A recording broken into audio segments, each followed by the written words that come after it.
salah gak sih Kak kalau aku nemenin dia di saat kayak gini? Apa aku cuma pelampiasan dia doang?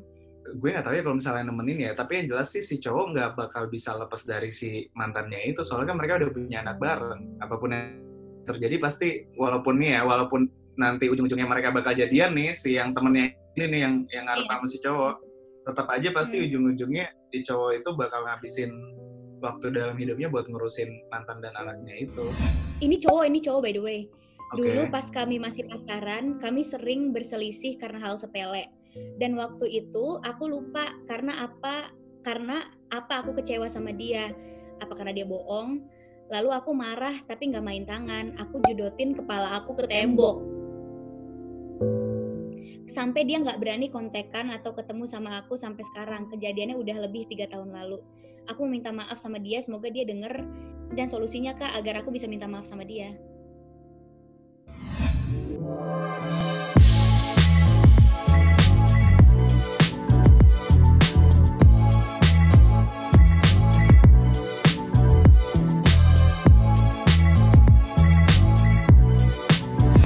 Oke Kak, jadi ini adalah live konsep baru. Oke. Supaya kalau live template-nya bagus gitu. Terus ada iklan-iklan masuk kan, project-project kakak, project-project aku. Bisa. Tapi ini warnanya bagus loh, warnanya prilly banget loh ini. Iya ya, pink hijau apa gitu. Pink hijau gitu ya. Nah, jadi sebenarnya live ini tuh nyantai banget. Kita tuh bakalan bacain permintaan maaf netizen. Jadi karena ini lebaran, dengarkan curhatku tuh jadinya permintaan maaf gitu. Jadi netizen minta maaf kesalahannya apa. Terus sesimpel kita bakalan respon dan habis itu kita terserah mau ngobrolin apa aja. Tapi Oke, ini ada berapa banyak nih yang bakal minta maaf nih? satu acara 3 supaya kita bisa ngobrol-ngobrol juga gitu loh, nggak durasi. Oke. Banyak juga nggak apa-apa sih. Ayo. Oke, coba ya. Kita bacain ini curhatan pertama. Aku sih tadi udah ngintip sebenarnya jujur. Dan ini, Oke. aduh, nggak tahu sih. Aku jujur nggak tahu mau ngasih nasihat apa nih. Aku bacain ya. Nih ya, katanya. Kak, aku mau curhat. Jadi, aku itu lagi deket sama cowok yang abis putus. Pokoknya dia sama mantannya ngelakuin kesalahan. Tapi udah ngelahirin. Jadi kesalahannya sebenarnya hamil si ceweknya ini. Nah, udah ngelahirin nih Gimana? ceweknya. Oke. Jadi dia deket sama cowoknya ngehamilin cewek. Nah, Oke. terus ceweknya udah ngelahirin. Tapi pas ceweknya udah ngelahirin, si cowok ini tuh malah dibuang sama ceweknya. Bingung sih, padahal dia udah tanggung jawab dan udah berjuang. Jadi sekarang tuh dia tuh lagi jatuh banget. Salah gak sih Kak kalau aku nemenin dia di saat kayak gini? Apa aku cuma pelampiasan dia doang? By the way, aku temenan sama dia dari SMA dan aku tahu mantannya. Dan cowok ini juga ketimpa masalah, ortunya cerai di waktu yang bersamaan. Dan dia juga lagi ada masalah sama cewek itu. Jadi kayak double kill nih, si cowoknya dapat masalah, tapi si ceweknya kayak bingung apakah dia akan jadi pelampiasan doang atau gimana, karena si cewek ini punya perasaan. Menurut kakak gimana? Itu berarti kan ada cewek sama cowok pacaran nih. Terus ternyata si cowoknya ini menghamili cewek lain. Mereka putus nih kan? Enggak putus, cowoknya udah mau tanggung jawab, sampai udah tanggung jawab yang cerita mantannya si cowok apa gimana? Coba dong yang cerita itu siapanya dia sih? Yang cerita temennya si cowok. Jadi temennya si cowok yang suka sama si cowok ini. Cuma temen. Oke. Si cewek suka sama si cowok, tapi si cowoknya ngehamilin pacarnya. Terus dia udah tanggung jawab, malah dibuang sama pacarnya itu. Iya. Nah, terus si ceweknya ini kayak dilema. Ini dia tanggung jawabnya dinikahin nggak sama dia? Kayaknya belum dinikahin deh. Mungkin mau dinikahin tapi belum sempet gitu kayaknya. Soalnya dia bilang si cowoknya ini udah tanggung jawab dan udah berjuang. Mungkin tanggung jawabnya dari segi uang mungkin ya. Tapi aneh juga. Bingung kan? Si ceweknya. Soalnya logikanya justru si cewek kayak gitu butuh ditanggung jawabin sama si cowoknya dong. Ini udah cowoknya mau tanggung jawab malah. Atau mungkin skenario-nya gini kali. Lagi? Gimana? Yang pertama mungkin mungkin nggak cinta lagi. Ini skenario-nya nih ya. Yang pertama mungkin si cewek udah nggak suka lagi nih, udah males. Atau yang kedua, keluarganya si cewek yang ngasih pressure, udah tinggalin aja nggak apa-apa, anaknya kita yang rawat bareng-bareng, nggak usah sama cowok kayak gitu. Bisa. Atau bisa jadi si ceweknya yang lebih oke, kastanya lebih tinggi, mungkin lebih pintar, lebih tajir, lebih segala-galanya. Jadi kayak ya udahlah, banyak ntar cowok yang mau sama gue, buang aja udah yang itu. Mungkin bisa kayak gitu sih, ya nggak sih? Nah, terus kalau dari posisi ceweknya, menurut kakak si cewek ini bakalan jadi pelampiasan cowoknya gak sih? Kalau si ceweknya ini kayak nemenin dia di saat jatuh gitu. Gue nggak tahu ya kalau misalnya nemenin ya, tapi yang jelas sih si cowok nggak bakal bisa lepas dari si mantannya itu, soalnya kan mereka udah punya anak bareng. Apapun yang terjadi pasti, walaupun nanti ujung-ujungnya mereka bakal jadian nih, si yang temennya ini nih yang ngarep sama si cowok, tetap aja pasti ujung-ujungnya si cowok itu bakal ngabisin waktu dalam hidupnya buat ngurusin mantan dan anaknya itu. Jadi kalau misalnya emang dia jadi si ceweknya harus berbesar hati kayak Minjong ya gak? Minjong Hai Bye Mama. Iya makanya. Kayaknya terinspirasi dari situ deh. Cuman iya. Aduh, jadi kayak ya kalau misalnya si cewek itu bisa nerima masa lalu cowoknya kayak Minjong, ya nggak apa-apa gitu. Tapi kalau ceweknya yang kayak aku nih tipenya yang kayaknya sampai kapanpun nggak akan bisa nerima masa lalu. Ya? Gue bukan ngungkit kayak nyesek aja kayak, lu udah ngapain lo? Tapi kayaknya kalau misalnya sebenarnya intinya berarti gini sih, intinya kalau misalnya emang yang temannya itu bisa ikhlas dan gak bakal mungkit-mungkit, ya silakan kalau mau bermain dengan api. Tapi kalau misalnya emang dia kira-kira nggak bisa ikhlas dan kira-kira dia tipikal yang bakal mungkit-mungkit, ya udah jangan terlalu dikasih harapan, temenin aja udah sewajarnya. Iya, kalaupun gak suka ngungkit-ngungkit tapi suka ngebatin sendiri itu juga nggak enak banget tau. Kalau masa lalu pasangan tuh kayak lebih jauh dari kita gitu, kayak nyesek. Kenapa? Gitu. Pernah ya? Kok kayaknya? Bukan pernah lagi. Bentar. Prilly. Kalau Prilly sendiri gimana? Pernah terjebak di hubungan mantan nggak? Well, kalau aku tipe yang aku nggak akan pernah ngungkit-ngungkit ya, karena ngapain juga ngungkit-ngungkit masa lalu. Tapi aku ngebatin sendiri gitu, kayak misalnya pasangan aku nggak sengaja cerita gitu, iya dulu pernah liburan nih sama mantan, misalnya dulu pernah liburan sama mantan aku gitu. Nah, sampai kapanpun aku nggak akan pernah mau liburan di tempat yang sama gitu, karena aku orangnya ngebatin sendiri, ih gila udah pernah liburan ke sini enak banget bla bla bla gitu. Terus kayak misalnya nggak sengaja cerita, iya dulu aku mantanku pas anniversary kayak gini, wah itu aku langsung yang kayak awas aja kalau sampai anniversary gue nggak bakal mau kayak gitu ya. Kenapa? Tapi kan biasanya ada aja mantannya pacar kita yang psycho gitu loh, yang udah putus sebenarnya pacar kita juga nggak mau berhubungan tapi dianya masih ganggu mulu, ya nggak sih? Untungnya nggak pernah yang kayak gitu sih. Aku gini sih, tergantung mantannya. Kalau emang mantan yang putusnya santai dan sedewasa itu, terus mereka temenan, aku nggak masalah. Aku mungkin akan temenan juga sama mantannya. Tapi kalau putusnya nggak baik-baik, terus si mantannya ini nggak bisa move on, psycho, terus kayak ngehubungin terus, ya pasti aku akan terganggu. Cuma nggak pernah. Cuma aku tipe yang kayak ngebatin sih kalau mantan aku gimana-gimana sama mantannya. Jadi, pasangan aku gimana-gimana sama mantannya. Pertimbangannya gitu. Banyak banget nih, pasti Libra nih pertimbangannya. Libra banget. Kalau bisa nyari pacar yang nggak punya mantan kalau bisa. Tapi kan nggak boleh egois. Libra. Aku Libra, parah. Libra. Oh, oke. Kelihatan. Kelihatan. Pasti Scorpio deh. Kok tahu? Kelihatan.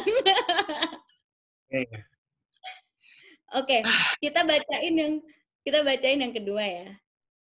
Wah, ini kayaknya lumayan agak panjang nih. Ayo. Kak, ini mau minta maaf ke mantan nih. Kak, aku mau minta maaf sama mantan aku karena sifat aku yang dulu udah kelewatan. Ini cowok by the way. Dulu pas kami masih pacaran, kami sering berselisih karena hal sepele. Dan waktu itu aku lupa karena apa aku kecewa sama dia. Apa karena dia bohong? Lalu aku marah tapi nggak main tangan. Aku judotin kepala aku ke tembok. Kok dia yang jedotin diri sendiri sih? Terus aku banting handphone Ini pasti. aku pukulin tembok karena aku emosi dan kecewa sama dia. Tapi aku pikir karena hal itu bikin dia jadi baik sama aku. Tapi taunya itu cuma pas hari itu doang. Besoknya aku diputusin dengan alasan dia takut sama aku. Sampai dia nggak berani kontekan atau ketemu sama aku sampai sekarang. Kejadiannya udah lebih 3 tahun lalu. Aku minta maaf sama dia, semoga dia denger ini dan solusinya Kak, agar aku bisa minta maaf sama dia. Ya takut lah. Ini udah obvious banget ya, pasti takut lah cewek kalau misalnya cowoknya stres kayak gitu. Itu baru Aku tahap nggak takut sih, jujur. Apa? Kenapa? Aku nggak takut sih. Ini bukan mantan aku ya, tapi aku pernah bertemu sama cowok yang kalau marah dia akan senyeremin itu, kayak mukul lah atau ngebut. Aku paling benci sih sama cowok kalau misalnya udah marah, terus dia ngebut banget di jalan yang dia bikin aku takut gitu. Tapi aku kalau dia mau minta maaf, aku nggak yang takut gitu loh. Yang penting minta maafnya rame-rame di rumah gitu, ya gak sih? Ini dia mau minta maaf doang atau mau balikan nih? Mau minta maaf doang. Tapi si ceweknya ini nggak bisa dihubungin. Tapi orang kan beda-beda dan kita nggak tahu ya, kita nggak ada di tempat kejadian. Mungkin aja waktu itu tensinya lagi tinggi dan menyeramkan banget, tiba-tiba dia jedukin kepala ke tembok. Si ceweknya iya trauma. Sih, itu aneh sih. Si ceweknya trauma kali. Soalnya kan serem juga, either kalaupun misalnya nih, oke lah waktu itu lagi emosi, dia udah kalem nih, ketemu lagi, bisa aja si cewek mikirnya nih si cowok nih psycho nih jangan-jangan, atau kenapa nih sakit nih kayak gitu kan. Mungkin beberapa orang belum bisa nerima aja sih. Aku pernah sih, bukan mantan aku lagi, bukan mantan aku. Ini biasanya ya. Biasanya kalau kita ngobrolin orang, gue punya teman, itu biasanya kita sendiri. Terus kalau misalnya bilang, nah, tapi ini bukan mantan aku, serius. Mantan, nggak mungkin lah. Nggak mungkin aku pacarin kalau kayak gitu. Anggap aja kita percaya. Nggak bener, bukan mantan aku. Jadi kayak cemburu nih. Terus tiba-tiba dia nggak ngerti menyakiti dirinya sendiri atau gimana. Terus tiba-tiba dia udah ada di rumah sakit gitu. Habis itu ngirimin foto lagi mukul barang sampai barangnya hancur. Tahu nggak apa yang aku lakuin? Aku ketawa. Aku ketawa. Mungkin karena waktu itu bukan pacar ya, jadi kayak apaan sih lu nggak jelas. Terus kayak aku yang kayak, ih sayang banget itu lu pukulin barangnya, mahal kali, malah aku gituin. Karena kayak aku nggak mau membiasakan ngasih ruang ke cowok-cowok yang kayak gitu. Jadi kalau dia kayak gitu ya aku akan ketawain aja bahwa dia tuh kayak anak kecil itu gitu. Iya nggak sih? Bener sih, makanya biasanya kalau misalnya kan ada yang caper sih, kita punya pasti teman yang kalau misalnya putus nih atau berantem sama pacarnya, caper kayak tiba-tiba foto tangannya lagi diinfus kayak, atau tiba-tiba foto apa kayak yang sad boy banget kayak gitu. Malah pas lagi caper kayak gitu mending kita diemin aja, soalnya mereka emang lagi caper aja, justru jangan dikasih perhatian yang berlebihan, malah jadi makin senang. Iya sumpah, iya banget. Cewek juga banyak yang kayak gitu, untung aku enggak. Mending diajak ngobrol, maksudnya kalaupun mereka butuh teman ngobrol ya ajak ngobrol, tapi bukan yang ngeladenin capernya dia gitu loh. Iya sih benar. Lagian dulu kan kayak yang caper foto infus di tangannya, foto apalah, tiba-tiba foto langit-langit. Aduh, untung nggak pernah, ya ampun. Ngapain foto juga foto infus kamar. Atau foto langit-langit UGD. Iya, suka kayak gitu. Foto langit-langit UGD. Atau foto di dalam selimut, mukanya setengah gitu, ketutupan selimut pas lagi gelap-gelap di kamar gitu kan. Kayak ngapain atau gitu? Dulu kalau zamannya pet, listening to lagu apa gitu. Iya, kayak gitu tuh. Asli, sad boy banget, banyak banget yang kayak gitu. Oh, kalau cewek ini ngepost quotes di Snapgram. Kalau cowok biasanya yang kayak tadi Prilly bilang, ngebut terus ntar dikasih lihat udah berapa kilometer per jam kayak gitu kan, kayak aku yang diajak ngebut. Yeah. Kan sebel ya. Maksudnya lu kalau mau nyari mati jangan ngajak-ngajak gue. Kalau aku gitu, malah aku gituin. Lu kalau mau nyari mati jangan ngajak-ngajak gue, lu ngebut aja sendiri, jangan ngajak-ngajak gue. Soalnya menurut aku itu adalah hal yang bodoh. Kenapa? Gue tahu mantan yang mana ini yang ngebut-ngebut. Enggak, bukan mantan. Iya, bukan mantan gitu doang. Maksudnya kayak apaan sih gitu, itu kan membahayakan diri sendiri dan menurut aku itu hal bodoh gitu. Lo marah sama orang tapi lo ngebut, apa gitu, apakah karena lo ngebut lo akan dimaafin? Kan nggak juga. Tapi macam-macam loh, macam-macam loh kelakuan cowok nih. Ada yang misalnya nih ya, ada yang kayak tadi misalnya diputusin nih sama pacarnya nih ya, let's say diputusin sama pacarnya atau berantem gitu kan. Ada yang nunjukin kalau dia lagi nyakitin diri sendiri. Ada yang kayak tadi jadi sad boy yang dengerin lagu apalah, ngasih quote-quote apa. Ada yang ngancem-ngancem bakal menyebarkan chat-chat dan foto-foto ajaib. Ada aja kelakuannya. Itu kemarin ada di curhatan kemarin tuh, kayak pacarnya ngancem mau nyebarin video sama foto dia, gitu. Oke, coba gue teliti dulu videonya, kirim ke email ini. Tapi menurut aku itu malah bumerang juga sih buat cowoknya. Lu nyebarin cewek lu, tapi kan semua orang tahu itu lagi sama lu gitu. Jadi itu akan bumerang juga sih, kayak nanti di saat cowoknya punya pacar baru, terus pacar baru itu tahu sifat cowoknya kayak gitu, pasti akan jadi pertimbangan juga untuk pacar selanjutnya. Ya kalau ceweknya pinter bisa mikir, kalau misalnya diincar cewek-cewek yang bocah-bocah yang belum bisa mikir matang juga ya sama aja. Iya, Apalagi iya sih. cowoknya tentang tajir. Kelar udah hidupnya. Kalau salah dimaafkan. Ih, please deh, jangan pernah kayak gitu ya cewek-cewek yang nonton live itu. Uang itu bisa dicari. Jadi kalau misalnya kalian punya cowok tajir, bukan berarti dia bisa melakukan segala hal untuk kalian gitu ya. Uang bisa dicari, kita bisa cari sendiri. Betul? Tapi sering banget kejadian di sosmed juga. Pasti nggak cowok, nggak cewek. Yang cakep pasti akan selalu termaafkan kesalahannya. Udah hukum alam. Aku berarti kurang cakep ya? Kenapa ya tidak termaafkan ya? Bukan tidak termaafkan, tapi selalu tersudutkan gitu. Nah, udah mulai. Ini gantian nih, jadi Prilly yang curhat nih. Jangan dong, jangan dong. Jangan dong. Apa Saya harus itu Kak meredam. Ivan Gunawan? Halo Kak Ivan, siap. Halo Nanti Kak dicek DM-nya. Ivan. Ya ampun, kita ditonton Kak Ivan Gunawan loh. Oh, ini aku baru baca-baca. Katanya Kak Arif suruh Kak Prilly suruh Bang Arif cukur kumis katanya. Iya nih, ntar dulu ya cukurnya. Lagi males ngapa-ngapain. Prilly aku Biar lelaki dengan penghasilan UMR katanya. masih banyak ya yang ngincer ya. Enggak juga sih Kak. Sepi kok, sepi. Tapi lagian Prilly banyak gaya juga sih, memberi harapan ke cowok-cowok yang berpenghasilan UMR boleh deketin Prilly. Itu tuh harapan palsu atau harapan bener sih? Loh, enggak.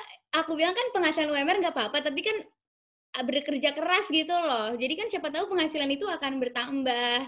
Karena bekerja keras kan Nggak pasti bisa. akan bertambah.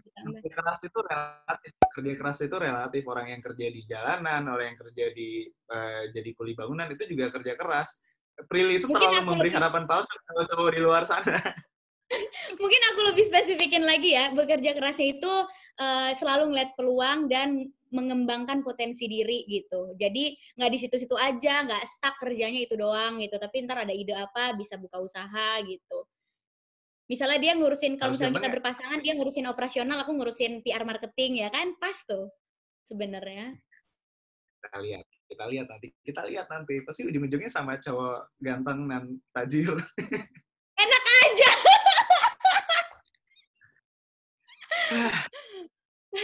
Nggak usah yang tajir-tajir banget loh, yang biasa-biasa aja. Aku kayaknya kalau sama yang tajir banget, aku minder deh. Yang kemarin gimana yang sama anak pejabat? Hey, udah punya pacar kan, nanti takutnya bermasalah lagi. Ya, keduluan lagi. Dia kenapa kesalip mulu ya? Kasihan banget. Enggak, emang udah punya pacar duluan. Aku udah nggak mau Oke, ya berhubungan sama pacar-pacar orang ya, tolong ya. Jadi kayak kalau udah punya pacar, tolong jangan dekat-dekat gitu. Takut tuh. nonton ini Aku nggak sih? loh. Nonton yang World of Married Couple? Nggak mau aku nonton itu, takut emosi. Sumpah, nonton. Tadinya aku juga nggak mau nonton. Begitu nonton seru banget, ternyata asli. Bikin naik darah. Aduh, nggak mau aku maunya kan yang media-media romantis gitu. Nggak mau yang, takutnya nanti jadi parnoan loh. Enggak. Awalnya kita juga mikir kayak gitu, begitu nonton ternyata seru. Baiklah, kita akan lanjut ke curhat selanjutnya, tapi mau ada yang lewat dulu, Kak, abis ini. Oke, silakan. Oke, silakan lewat.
Oke.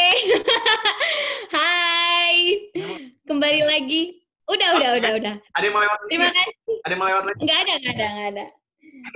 Ini kan kayak acara TV ya, ada yang lewat-lewat loh. Kan lah itu pada komennya iklannya keren. Iyalah, produknya siapa dulu dong?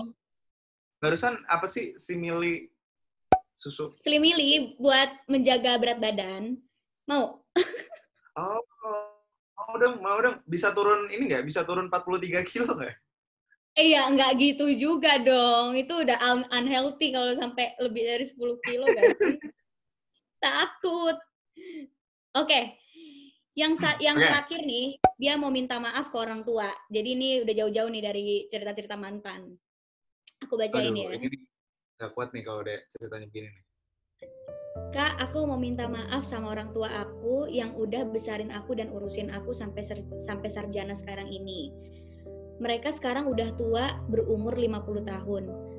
Aku dulu sudah sempat kerja enak dengan penghasilan lebih dan mereka udah sempat bangga dengan aku. Tapi beberapa bulan kemarin ini aku drop karena aku pindah kerjaan dan gaya hidup baru aku yang berlebihan. Sering main, terlalu baik sama teman-teman, traktir sana-sini, bahkan sering ke dunia malam. Aku sampai kelilit hutang karena hal itu. Aku nyesel kenapa duit-duit itu tidak semua aku berikan ke orang tua aku, atau kenapa aku nggak fokus bahagiain mereka, dan aku mau minta maaf sama mereka karena beberapa bulan kemarin kita jadi hidup susah karena aku. Alhamdulillah sekarang udah mulai membaik dan aku nggak mau kejadian itu terulang. Kalau boleh aku minta saran sama kakak, bagaimana tidak menjadi kaget saat kita punya tabungan lebih. Terima kasih. Ini cowok nih, jadi coba kakak nasehatin. Ini dia ke dunia malam itu maksudnya dia main ke klub maksudnya. Iya, anak senoparty nih kayaknya nih, traktir teman ke klub. Holy Wings kayaknya nih. Tapi ya emang ya, kan gue cowok juga ya, pernah ngerasain pas baru awal-awal bisa ngehasilin uang sendiri ya. Emang bawaannya emang pengen nongkrong sih ya, paham sih maksudnya emang kayak gimana sih, kayak biasanya kita dapat uang dari orang tua, terus akhirnya kita bisa kerja sendiri, ngasilin uang sendiri, beda gitu loh spend money-nya pas lagi kayak gitu. Cuman emang yang mesti diingat, mesti ada remnya sih. Biasanya yang bikin ada remnya itu kalau ada tanggungan atau ada goals-nya, misalnya pengen punya apa gitu. Nah kalau misalnya udah kayak gitu tuh biasanya ada rem tersendiri nih. Cuman kalau misalnya nggak punya target, pasti makanya sembarangan banget karena nggak ada yang pasti sih. Cewek juga gitu sih, kayak jadi aku pas nyari uang sendiri suka beli barang-barang branded nggak jelas gitu. Maksudnya kayak apaan sih sebenarnya, nggak terlalu penting banget tapi aku beli. Cuma pas aku yang kayak lupa kan mau bangun rumah, harus nabung nih, akhirnya nggak belanja tuh. Pas bangun rumah aku udah nggak pernah belanja lagi, benar-benar nggak pernah belanja tas, jam tangan segala macam yang nggak penting tuh udah nggak pernah belanja lagi. Nah sampai akhirnya jadi rumah gitu, akhirnya uangnya kekumpul. Jadi mungkin sarannya set goals kali ya, harus punya goals. Iya, mesti punya goals. Dan apa ya, misalnya langsung nekat aja kita let's say ambil yang berupa aset lah ya, entah itu motor, mobil, atau rumah gitu kan, maksudnya yang berupa aset. Kalau bisa sih kalau misalnya emang penghasilannya berlebihan, paksain aja punya cicilan apa gitu biar ada tanggung jawab gitu loh. Paling enggak kan Iya, misalnya walaupun cicilan rumah gitu ya. iya, walaupun kita jadi ribet gitu, tiba-tiba misalnya kita nyicil apartemen gitu, walaupun kita jadi ribet, terus nongkrongnya jadi berkurang, budget nongkrongnya dan lebih nggak happy sementara, tapi kan pada akhirnya ujung-ujungnya kita punya aset kan, daripada kayak sekarang nguap ngilang gitu aja nggak jelas. Iya sih. Lagian nongkrong-nongkrong kayak gitu menurut aku nggak bermanfaat juga sih. Aku soalnya jarang banget. Aku nongkrong tuh cuma kalau ada acara temen, misalnya temen ulang tahun, terus aku nggak enak kalau nggak datang, atau perpisahan project gitu-gitu. Tapi kalau aku sendiri diajakin temen nongkrong gitu, nggak pernah sih. Makanya pergaulan aku sangat sempit, jarang ketemu orang karena emang bener-bener nggak pernah nongkrong. Soalnya kita nongkrong di tempat kayak gitu ya, di tempat-tempat mewah gitu ya, sekali makan aja bisa berapa juta gitu. Belum kalau book table apa segala macam. Misalnya satu table 10 juta, terus yang makan cuma 4 orang, berarti kita tabungan berapa, patungan berapa gitu kan. Dan itu juga udah sangat-sangat boros banget. Dan itu cuma buat makan gitu loh. It's cuma buat makan, masuk perut habis itu hilang gitu. Tapi nyadar nggak sih lifestyle gaya hidup itu yang akan berasa banget ketika lagi masa-masa kayak gini nih, masa-masa kita nggak bisa kerja, misalnya lagi nggak ada penghasilan. Kalau misalnya kita udah terbiasa biaya hidupnya rendah, ya jadinya nggak terlalu terbebani, kayak santai aja. Iya, aku jujur santai banget. Karena aku tuh bener, sumpah deh. Misalnya aku punya uang jajan aku nih di ATM, itu bisa nggak habis-habis sampai berbulan-bulan. Dan kalau misalnya lihat tagihannya itu cuma paling GoFood gitu. Paling cuma aku order-order makanan. Bisa ditransfer ke rekening aku di sini biar bantu dihabisin. Jadi kayak pas COVID-19 ini, alhamdulillah. Kenapa? Iya, maksudnya nyadar nggak sih pas lagi kayak gini, lagi pandemi gini nih, kita di rumah aja gitu, penghasilan pasti nggak sebanyak biasanya kan. Jadi berasa banget kalau misalnya kita gaya hidupnya nggak aneh-aneh dan nggak banyak cicilan yang aneh-aneh, santai banget jadinya. Santai banget, palingan cuma makan apa sih? Aku juga makan kan agak susah. Paling salad, gado-gado, gitu-gitu doang dalam sehari. Belum kalau misalnya ada rezeki, ada yang ngirimin makanan, bisa nggak keluar uang sama sekali dalam sehari gitu. Terus masak kan, jadinya setiap hari masak, lebih hemat.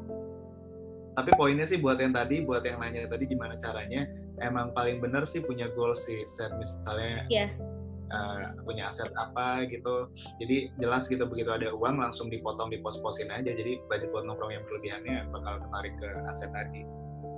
Iya, atau nyoba-nyoba bisnis gak sih? Nyoba-nyoba bisnis kecil-kecilan gitu, yang akhirnya dia harus modal, harus kontrol operasionalnya, ya gak? Kalau dia suka sih boleh sih, tapi maksudnya itu kan perlu apa ya? Maksudnya itu perlu pendalaman lagi lah, perlu dipelajari lagi. Iya sih. Kalau ini kita anggap aja asumsinya dia pegawai punya gaji berlebih, dengan asumsi itu sih mending lebihan gajinya dialihkan dulu ke aset. Iya benar, supaya nggak kaget juga. Dan ini kan udah kepentok nih istilahnya, dia udah kepentok. Jadi udah tahu lah sebenarnya nggak ada gunanya juga lifestyle tinggi-tinggi dengan gitu nongkrong ya. Begitu ntar lo udah sukses gitu, penghasilan lo udah banyak, gampang, maksudnya nongkrong di mana aja sama siapa aja bakalan gampang, bakalan bisa nongkrong mulu. Jadi pas masih belum sukses, pas lagi merintis jangan dipaksain nongkrongnya. Nanti aja pas sudah. Iya, jangan dipaksain. Atau nongkrong di rumah aja gak sih? Seru deh nongkrong di rumah gitu. Nanti teman-teman aku mau datang nih. 3 orang. Padahal enakan nonton Netflix di rumah, pesan makanan yang banyak gitu ya. Iya, terus kayak ya udah jadinya bebas juga kan, nggak harus pulang jam berapa gitu. Dan ada hiburan juga di rumah. Tapi mungkin tiap orang kan beda-beda, ada yang introvert, ada yang extrovert, ada yang stres di rumah harus nongkrong sama teman-temannya, kan kita nggak tahu. Paling ya itu tadi lah, set goal aja buat beli apa gitu. Iya sih benar. Oke, itu tadi curhatan terakhir. Sekarang kita bisa ngobrol-ngobrol nih, Kak. Ngobrol apa nih? Jadi 2 bulan di rumah udah aduh. Sama. Jadi sama sekali nggak keluar. Masih keluar, cuman keluarnya itu benar-benar buat yang penting doang, kayak istri lagi hamil kan, tipang, jadi paling keluar itu benar-benar yang ke cek ke dokter, atau kalau misalnya emang kita udah stres banget, kita muter-muter naik mobil, tapi nggak keluar dari mobil yang gitu-gitu, dan muter-muter komplek doang, muter-muter Bintaro doang. Tau gak sih, aku even itu enggak loh. Aku enggak, Serius. sama sekali enggak, sama sekali enggak. Mungkin karena aku juga orangnya mageran satu, jadi kayak ya udahlah mager gitu, mau keluar mager gitu. Terus udah kebiasaan, awal-awal kan ngeluh, nangis-nangis, aduh nggak biasa nih kayak gini, mau syuting, mau ini, mau itu. Terus lama-kelamaan sekarang udah nerima kenyataan aja gitu. Jadinya kayak udah, ya udahlah di rumah, ya udahlah gitu. Tapi kan awalnya itu sebenarnya yang bikin stres gara-gara kita buka sosmed, buka Twitter, buka Instagram, buka baca berita di mana-mana kan beritanya corona semua kan. Emang Iya, pas dari awal tuh yang pas baru awal udah mulai stres tuh kepikiran, udah mulai lebay kayak bersin dikit langsung lebay. Padahal biasanya emang bangun tidur biasanya emang suka alergi, bangun tidur biasanya suka bersin-bersin dulu gitu kan. Terus iya, iya. gara-gara corona bangun tidur bersin-bersin langsung waduh apa gue corona ya langsung yang kayak gitu kan. Akhirnya kita di rumah ya deh kita biar kita nggak lebay ini biar nggak stres kita kurang-kurangin buka sosmed baca-baca berita kayak gitu dan itu works banget ketika kita ngurangin baca berita hidup kita jadi jauh lebih happy di rumah. Sama sih, aku bahkan dari awal corona itu muncul, aku sama sekali nggak baca apapun. Kak, bayangin aku baru pulang dari LA, terus tiba-tiba pas pulang itu di bandara itu aku udah ngerasa batuk, pilek, demam. Coba bayangin. Separno apa tuh? Di bandara loh, di bandara. Itu Jadi aku tuh bulan di apa? bandara yang kenapa? Itu bulan apa? Maret kemarin pas aku pulang, pas lagi corona baru-barunya nih. Lagi heboh-hebohnya Maret Oh oke Maret oke. Oh, kemarin. gila, itu Maret Pertengahan itu Maret udah mulai rame itu coronanya. udah mulai rame. Jadi aku di bandara itu aku udah yang demam, batuk nggak berhenti, buang ingus nggak berhenti. Bahkan di pesawat aku tuh batuk-batuk sampai saking aku nggak enak. Aku kan nggak enak ya batuk-batuk di pesawat, takut yang lain parno.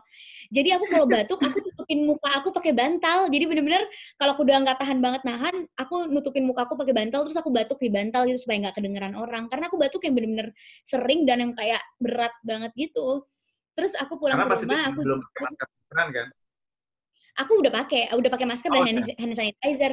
Cuma nggak yang separno itu yang kayak megang dikit cuci tangan, enggak, cuma yang kayak oh iya pakai hand sanitizer udah biasa. Terus Hmm. pulang aku jujur gitu akhirnya sama orang tua kayak aku sakit gitu. Simptomnya flu, demam, cuma nggak sesek. Wah itu kan udah kayak apa coba mama papa aku yang kayak tuh kan mama ngapain sih kamu ke Amerika di saat kayak gini? Aku udah diomelin habis-habisan. Harusnya kamu nurut dan ke Amerika, gini. Terus aku ke Dokter dokter, nggak gitu? Dokter nggak gitu? aku ke dokter. Terus kata dokter aku nggak apa-apa, cuma flu biasa, perubahan suhu aja kan. Di Amerika dingin banget.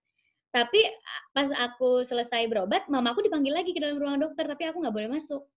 Terus Terus gila deg-degan mama banget. aku deg-degan banget kayak, hah kenapa nih gue gitu kan kayak mampus gitu. Terus akhirnya mama aku cuma ngomong, nggak apa-apa tapi tadi dokter manggil mama kamu harus isolasi diri selama 14 hari dan nggak boleh ada yang deket-deket dulu gitu karena mau diawasin aku gejalanya sampai lama gak dan covid gak.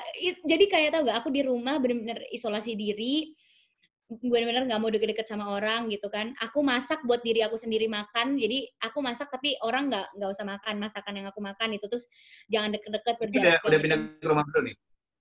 Belum pindah ke rumah baru. Aku masih pulang ke rumah lama. Ini Terus sekarang gimana sih? sama sih di Tangerang juga, nggak Ya, jauh-jauh banget maksudnya sama yang rumah sekarang baru. ini udah di rumah baru atau masih rumah lama? Ini rumah baru. Ini aku lagi di home theater. Oh, oke. Terus. Nah udah tuh terus akhirnya aku isolasi diri selama 14 hari. Uh, Abis itu aku sempet yang nangis-nangis, apa-apa tes aja ya gitu, tes aja deh biar nggak parno gitu untuk tahu negatif atau enggak. Cuma ternyata pas tes resikonya adalah di rumah sakit tuh rame banget, jadi takutnya malah tertular di rumah sakit kan. Akhirnya ya udah tunggu aja sampai 14 hari, ternyata nggak kenapa-kenapa. Ya udah akhirnya aku di rumah sampai sekarang karena keparnoan itu mama papa akhirnya nggak bolehin aku keluar karena ternyata imun tubuh aku selemah itu gitu. Tapi bayangin gak sih Kak, aku waktu itu kayak gimana? Itu Dan aku harus terlihat sehat di Instagram gitu. tapi kebayang banget soalnya kan yang pas pertama kali yang apa himbauan yang lagi ada corona gitu kan COVID-19 terus kita disuruh di rumah aja segala macam itu aku pas banget baru kelar acara di Bali terus balik ke Jakarta kan. Nah pas balik ke Jakarta itu nggak langsung pulang ke rumah karena udah mulai curiga nih, soalnya waktu itu udah mulai bersin-bersin kan, terus kan kayak waduh, dan itu masih panik-paniknya karena kan kita baru tahu berita tentang corona dan lagi banyak-banyaknya baca berita tentang corona, jadinya parno gila, Iya. sepakat itu. Terus aku pikir, wah ini kalau gue pulang ke rumah, istri lagi hamil, kasihan nih kalau kenapa-kenapa. Ya udah deh, akhirnya dari bandara, nyampe Jakarta, dari bandara, kan bertiga tuh sama asisten aku juga kan, sama kan. Akhirnya dari bandara, kita langsung ke rumah sakit di Bintaro, kita ke IGD, terus kita bilang, Mas mau cek dong, mau cek apa? Iya kita mau cek corona, soalnya kita dari Bali. Itu kita diusir dong dari rumah sakit, mereka nggak mau Serius? nerima, terus serius, terus mereka kayak, sorry, apa namanya, ke dokter umum aja di atas, nggak bisa di IGD, kata gitu kan. Oke, udah pas kita ke dokter umum, ternyata itu hari Minggu kan, oh dokter umumnya tutup hari Minggu, di IGD aja kita dilempar-lempar gitu, nggak mau apa namanya, nggak ada yang mau tes kan. Terus pas di IGD-nya kita bilang, Mas, ini kita belum tentu kena corona, maksudnya ini kita pencegahan aja, preventif doang, takutnya kita pulang ke rumah malah kenapa-kenapa kan. Terus udah langsung ke rumah sakit Persahabatan aja, kita nggak bisa di sini. Pokoknya kita benar-benar nggak diterima. Akhirnya gara-gara nggak diterima, gue pulang ini nyewa hotel, nyewa kamar di hotel dekat rumah. Ya udah, akhirnya pikir ya udah nginep di hotel dulu deh sehari 2 hari, kita lihat kalau misalnya tiba-tiba demam berarti jangan ke rumah dulu, kalau misalnya besokannya fine-fine aja baru balik. Akhirnya nginep di hotel 1 hari, ternyata nggak kenapa-napa, ya udah baru nekat pulang. Udah dari itu nekat pulang sampai sekarang udah nggak keluar-keluar, udah 2 bulan. Sama, aku juga jadi udah 2 bulan nggak keluar-keluar karena aku emang paling gampang terkena flu. Aku tuh paling gampang. Kayak misalnya syuting, nggak tidur, capek, flu radang gitu. Jadi kayak nggak ada yang nularin padahal tapi langsung flu radang. Jadi aku yang kayak, aduh, kayaknya nggak aman juga nih untuk aku Tapi keluar yang rumah. bikin kesel itu sebenarnya yang bikin emosi, orang yang udah kayak kita kayak bela-belain misalnya di rumah, tapi ada yang masih keluar. Ini beda cerita kalau mencari nafkah ya, itu lain cerita ya. Kalau Iya, iya, misalnya iya, iya. keluar itu untuk mencari nafkah itu termaafkan banget lah.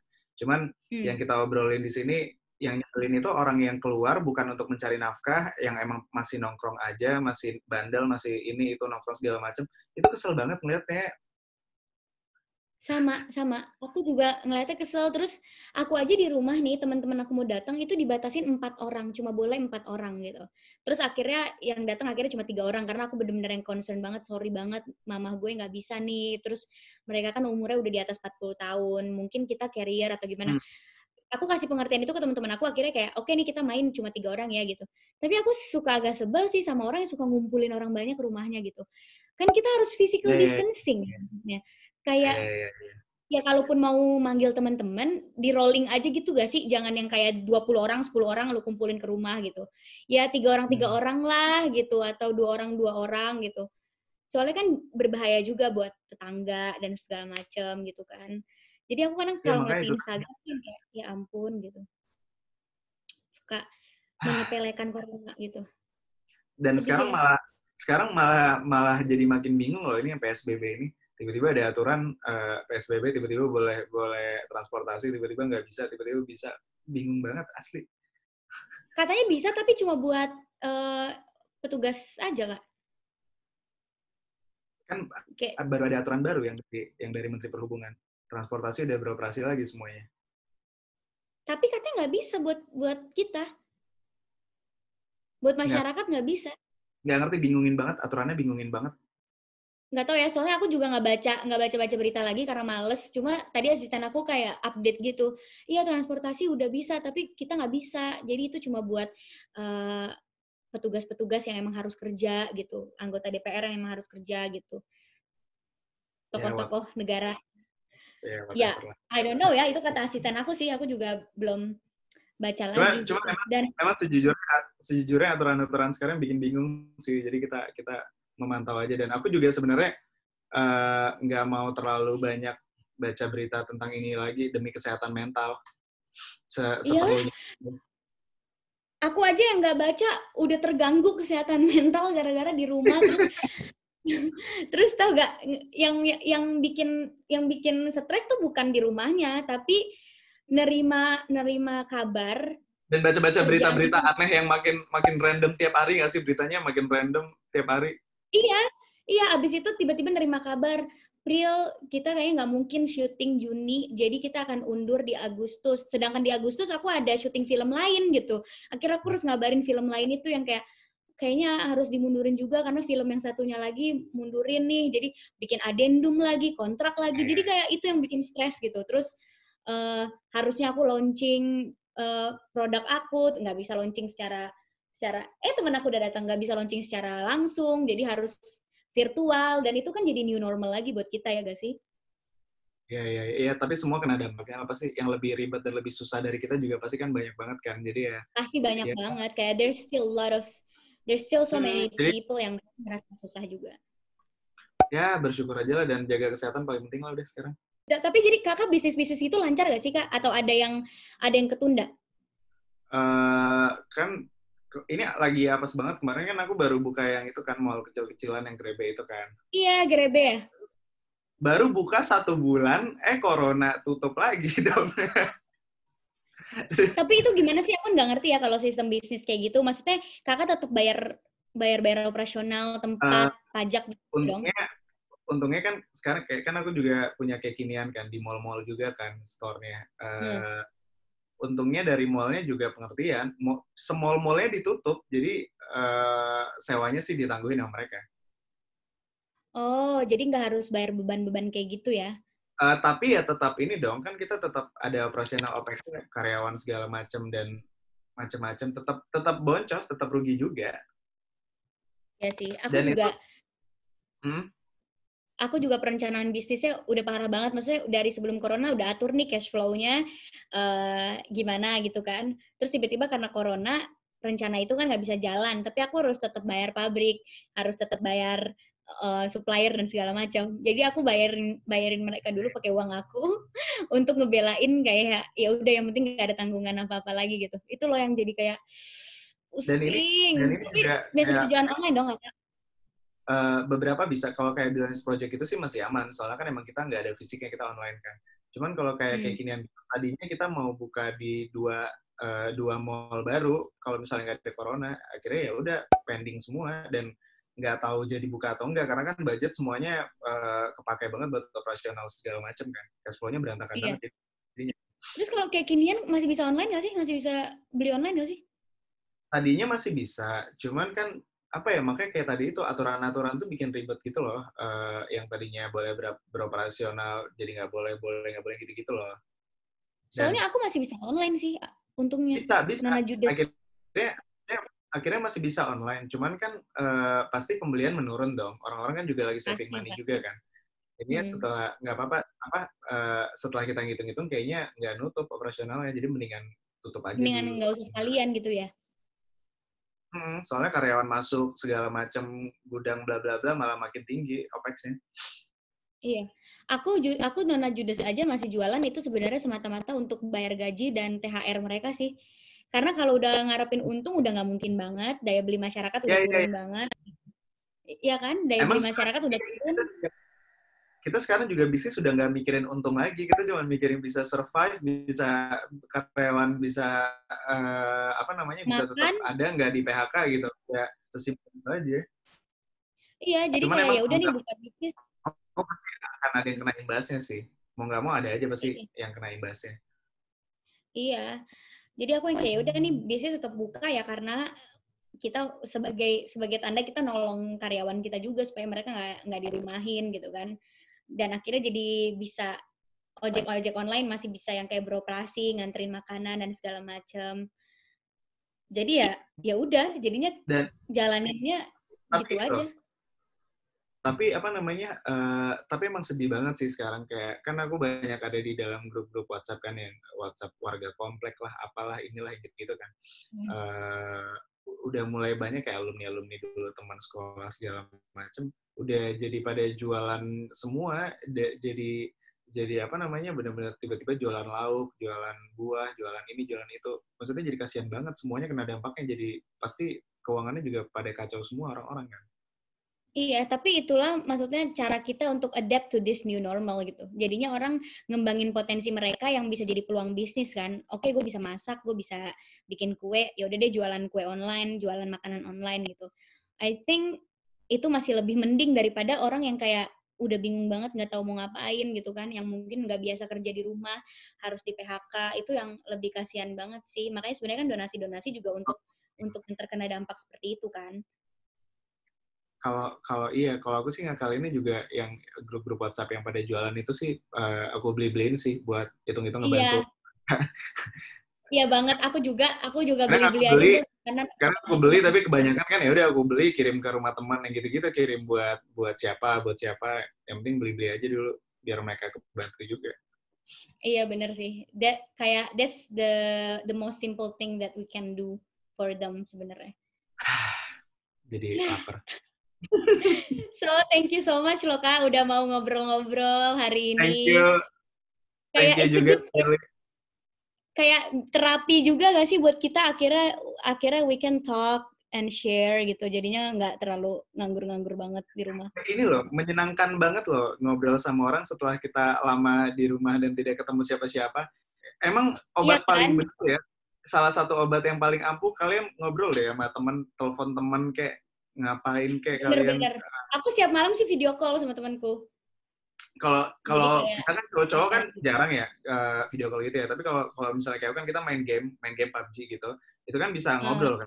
Itu udah benar-benar kayak stress relief banget, kayak yang bacot-bacotan segala macam yang benar-benar buat ngelampiasin emosi. Iya sih. Aku video call sampai tidur malah. Nggak dimatiin. Oh iya, Supaya kayak itu kan sama gebetan yang itu. siapa? Tolong jangan ngarang-ngarang cerita. Oke. Gue pengen ngasih inisial dari tadi gatel. Coba kasih. Emang tahu? Tahu. Siapa? Yang inisialnya I. Ih, siapa? Ih, gue jadi gak tahu. Ih, siapa? Oke, skip. Terima kasih teman-teman sudah menonton. Kaget gue. Terima kasih teman-teman yang udah nonton live ini. Makasih Kak Arif yang udah ngobrol-ngobrol. Thank you. Semoga gak kapok diundang lagi ke live yang ada iklannya ini. Enggak lah, sehat-sehat ya Prilly ya. Salam ya buat orang-orang di rumah ya. Salam buat Kak Tipang ya. Oke, Thank you dah. banget Kak. Bye-bye. Dah semuanya yang udah ikut live. Thank you. Mwah. Ya, yang udah curhat.